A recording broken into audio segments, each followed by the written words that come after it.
Hello बच्चों, स्वागत है आपका हमारे चैनल पर। आज की क्लास में हम पढ़ेंगे कक्षा 8वीं एड ग्रेड अभ्यास पुस्तिका 2024-25 की नई बुक, जिसमें हमने अभी तक अध्याय 2 तक इसके प्रश्नों के हल कर चुके थे। अब आज हमारा अध्याय है अध्याय 3। अध्याय 3 का नाम है कोयला और पेट्रोलियम के प्रश्नों के उत्तरों को करेंगे। तो इसमें हमारा है पाठ से पूर्व तैयारी, तो आप ये पढ़ लेंगे। इसमें दिया हुआ है बताओ मैं कौन हूँ। तो फर्स्ट में है मोमबत्ती, सूर्य का प्रकाश, ट्यूबलाइट, टार्च, लालटेन, कोयला, पेट्रोल एवं डीजल। तो मैं प्राकृतिक हूँ। प्राकृतिक में क्या क्या आएगा? सूर्य का प्रकाश, कोयला, पेट्रोल एंड डीजल। और मैं मानव निर्मित हूँ। इसमें क्या आएगा? मोमबत्ती, ट्यूबलाइट, टॉर्च, लालटेन। मीन्स ये मानव के द्वारा निर्मित होती है। ओके बच्चों, देन नेक्स्ट है second coke, coal tar, coal gas, petrol, diesel, CNG, LPG, कोयला ऊपर दिए गए ईंधन कहाँ कहाँ उपयोग में आते हैं लिखिए। तो हमें यहाँ ईंधन दिया है और कहाँ कहाँ उपयोग में लाते हैं आता है ये लिखा है। तो सबसे पहले कोक कहाँ उपयोग होता है? इस्पात उद्योग में। कोल तार सड़क निर्माण वाटर प्रूफिंग में। कोल गैस घरेलू और औद्योगिक उपयोग में। पेट्रोल वाहनों में, कार बाइक में। डीजल भारी वाहन ट्रक बस जनरेटर में। सीएनजी पर्यावरण अनुकूलित वाहनों में। देन नेक्स्ट है एलपीजी पर्यावरण अनुकूल वाहनों में। और ये सीएनजी का हो गया। एलपीजी आप देख सकते हैं रसोई गैस वाहनों और औद्योगिक के उपयोग में। कोयला बिजली उत्पादन और इस्पात उद्योग में। ओके बच्चों, तो हमारा नेक्स्ट है प्रश्न क्रमांक 1। सही विकल्प के आगे सही का राइट का निशान लगाइए। तो इसमें हमारा फर्स्ट है आजकल पक्की सड़कों के निर्माण में कोलतार के स्थान पर बिटुमिन का प्रयोग किया जाता है। बिटुमिन को प्राप्त किया जाता है। तो 4 ऑप्शन दिए हुए, इसमें से हमें कोई एक सही होगा हमारा। तो इसमें हमारा सही ऑप्शन होगा बी, पेट्रोलियम से। देन नेक्स्ट है निम्नलिखित तालिका में जीवाश्म ईंधन के संघटक तथा उनके उपयोग दिए गए हैं। जैसे कि यहाँ पे दिया हुआ है संघटकों के नाम और उपयोग। तो इसमें फर्स्ट है द्रवित पेट्रोलियम गैस घरेलू व उद्योग में ईंधन के रूप में। फिर यहाँ पे ऐसे 4 दिए हुए हैं, तो हमें बताना है उपरोक्त तालिका में अ तथा बा क्रमशः है, मतलब अ और बा क्या है। तो इसमें आएगा हमारा करेक्ट आंसर होगा सी वाला, कोल तार मिट्टी का तेल। ओके बच्चों, आप इसे टिक कर लेंगे। देन नेक्स्ट है प्रकृति में जीवाश्म ईंधन सीमित है। अति आवश्यक होने पर ही हमें इसका उपयोग करना चाहिए। इनका उपयोग कम करने के लिए हमें क्या लाभ होगा? तो इसका हमारा करेक्ट आंसर होगा फर्स्ट वाला, पर्यावरण बेहतर बनेगा तथा विश्व उष्णन का खतरा कम होगा। देन नेक्स्ट फोर्थ है हमारा एक जागरूक नागरिक के रूप में आप डीजल पेट्रोल बचाने हेतु क्या उपाय करेंगे? तो इसका आंसर क्या होगा हमारा करेक्ट? गाड़ी सामान और मध्यम गति से चलाएंगे। जो गाड़ी है उसे समान और मध्यम गति से चलाएंगे, हमारा करेक्ट आंसर होगा। देन 5वां है नीचे दिए गए चित्र में पेट्रोलियम और प्राकृतिक गैसों के भंडारण को दर्शाया गया है। ये चित्र में दर्शाया गया है। तो इसमें चित्र में पेट्रोलियम तेल और गैस की परत जल की परत के ऊपर क्यों है? इसका हमें कारण बताना है। तो इसका हमारा राइट आंसर ये वाला होगा, क्योंकि तेल और गैस जल से हल्के होते हैं तो वह जल के ऊपर तैरते हैं। ओके बच्चों, देन है सेकंड दिए गए शब्दों में से चुनकर रिक्त स्थानों की पूर्ति करना है। ये जो शब्द दिए हैं इसी में हमसे चुनकर हमें रिक्त स्थानों की पूर्ति करना है। तो पहला है आजकल वाहनों में पेट्रोल के स्थान पर किसका उपयोग होता है? तो सीएनजी का उपयोग अधिक किया जा रहा है, क्योंकि ये वायुमंडल में कम प्रदूषित करता है। देन नेक्स्ट है कोयला और पेट्रोलियम क्या है? यह जीवाश्म ईंधन है। ये वाला आएगा जीवाश्म ईंधन है। देन थर्ड है पेट्रोलियम के विभिन्न संघटकों को पृथक करने का प्रक्रम क्या कहलाता है, तो परिष्करण कहलाता है। देन नेक्स्ट है फोर्थ, कोयले से कोक प्राप्त करने में प्रक्रम में कोलतार और कोयला गैस भी प्राप्त होते हैं। और पाँचवें में आएगा कार्बन डाइऑक्साइड, आप इसे लिख लेंगे। देन नेक्स्ट है अति लघुत्तरीय प्रश्न। तो इसमें हमारा तीसरा प्रश्न है, कल्पना कीजिए सूर्य का प्रकाश अगले 10 वर्षों में समाप्त हो जाए तो आप उसे किस प्रकार का संसाधन मानेंगे। तो इसका उत्तर आप लिखेंगे, सूर्य का प्रकाश अगले 10 वर्षों में समाप्त हो जाए तो हम उसे समाप्त होने वाले प्राकृतिक साधन मानेंगे। ओके बच्चों। देन नेक्स्ट है चंद्रमा पृथ्वी का उपग्रह होते हुए भी वहाँ पर जीवाश्म ईंधन की अनुपस्थिति है, इसके संबंधित कारण क्या हो सकते हैं। तो इसका आंसर होगा चंद्रमा पर जीवन का अस्तित्व न होने के कारण जीवाश्म ईंधन की अनुपस्थिति है, क्योंकि जब चंद्रमा पर सजीव नहीं है तो जीवाश्म ईंधन का बनना असंभव है। तो आप इसका आंसर लिख लेंगे। देन नेक्स्ट है पांचवा, सीएनजी तथा एलपीजी का पूरा नाम लिखना है। तो सीएनजी का पूरा नाम क्या होगा, संपीड़ित प्राकृतिक गैस या इंग्लिश में कंप्रेस्ड नेचुरल गैस। और एलपीजी का फुल फॉर्म होगा द्रवित पेट्रोलियम गैस, आप इसे लिख लेंगे। देन 6 है भारत में प्राकृतिक गैस कहाँ कहाँ पाई जाती है, नाम लिखना है।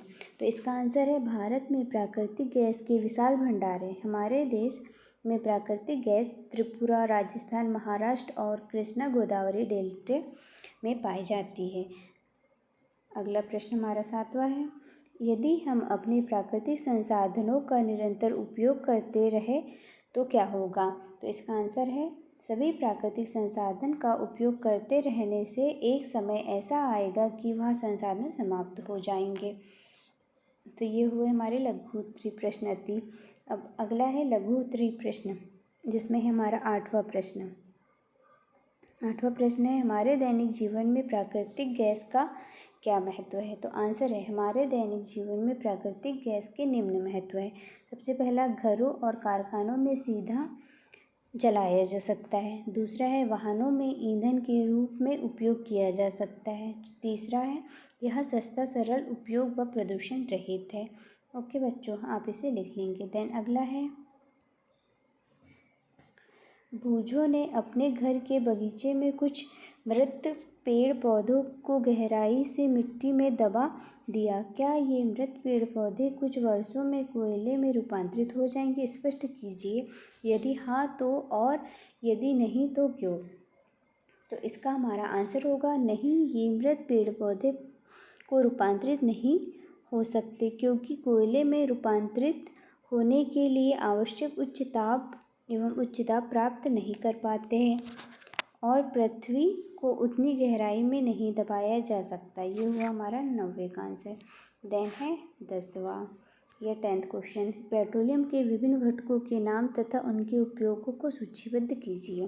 तो इसका हमारा घटक है एलपीजी, खाना पकाने वाहन में ईंधन के रूप में, पेट्रोल कार मोटरसाइकिल छोटे इंजन में, केरोसिन घरेलू प्रकाश हीटर एविएशन फ्यूल में, डीजल भारी वाहन रेलवे इंजन और जनरेटर में यूज़ किया जाता है। देन 11 क्वेश्चन है, 11 नंबर का, जीवाश्म ईंधन की उपलब्धता लंबे समय तक किस प्रकार रख सकते हैं। तो इसका हमारा उत्तर होगा बच्चों, जीवाश्म ईंधन की उपलब्धता लंबे समय तक केवल तभी संभव है जब हम इसका विवेकपूर्ण उपयोग कर और सदुपयोग के लिए जन जागृति लाए, अन्यथा ये शीघ्र ही समाप्त हो जाएंगे। ये हो गया 11वें नंबर का आंसर। फिर नेक्स्ट है 12वां, पेट्रोल एक समाप्त होने वाला प्राकृतिक संसाधन है किंतु सूर्य का प्रकाश नहीं, समझाइए। तो इसका आंसर होगा पेट्रोल एक समाप्त होने वाला प्राकृतिक संसाधन है किंतु सूर्य प्रकाश का अक्षय प्राकृतिक संसाधन है। ये संसाधन प्रकृति में असीमित मात्रा में उपस्थित है और मानवीय क्रियाकलापों से समाप्त होने वाले नहीं हैं। फिर नेक्स्ट है अति लघुत्तरीय प्रश्न। तो अति लघुत्तरीय प्रश्न में हमारा 13 नंबर का क्वेश्चन है, आपको आपके दैनिक जीवन में कोयला तथा पेट्रोलियम के उपयोगों को लिखिए तथा क्या इनके स्थान पर आप कोई अन्य ऊर्जा स्रोतों का उपयोग कर सकते हैं। तो इसका आंसर होगा कोयला। बिजली उत्पादन थर्मल पावर प्लांट से। घरेलू उपयोग कभी कभी खाना पकाने के लिए भी किया जाता है। पेट्रोलियम वाहनों का ईंधन कार, मोटरसाइकिल, बस इत्यादि में एलपीजी का यूज़ होता है खाना पकाने के लिए। वैकल्पिक ऊर्जा स्रोत जैसे कि कोयले के स्थान पर सौर ऊर्जा और पवन ऊर्जा का उपयोग कर सकते हैं। अगला है 14 नंबर का, ये हमारा प्रश्न है। मान लीजिए कुछ वर्षों के बाद पृथ्वी से जीवाश्म ईंधन पूरी तरह समाप्त हो जाए तो उनकी प्रतिपूर्ति के लिए आप क्या क्या प्रयास करेंगे। तो इसका आंसर ये यहाँ से लेके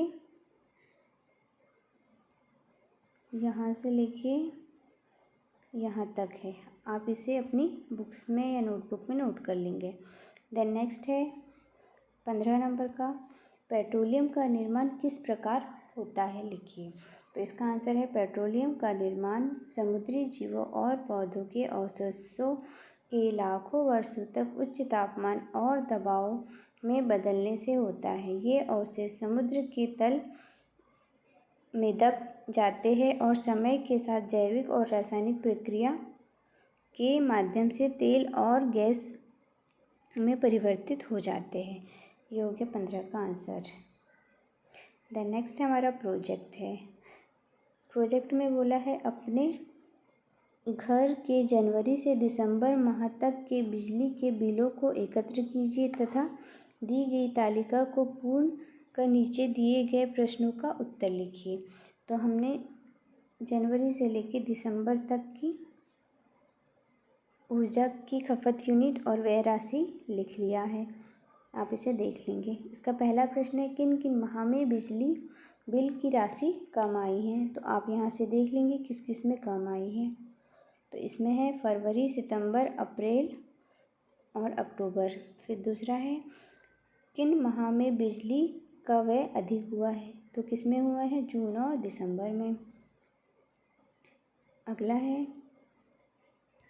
बिजली बिल जिन माह में अधिक आया है उसका कारण क्या हो सकता है। तो क्योंकि इन माह में गर्मी के कारण कूलर, पंखों का उपयोग अधिक हुआ है। अगला है बिजली की खपत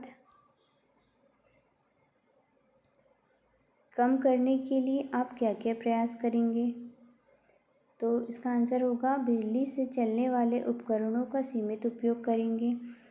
फिर पांचवा है प्रश्न ऊर्जा के अन्य वैकल्पिक स्रोतों की सूची बनाइए। तो इसका आंसर है सौर ऊर्जा, पवन ऊर्जा और नाभिकीय ऊर्जा। फिर नेक्स्ट है हमारा प्रोजेक्ट दूसरा।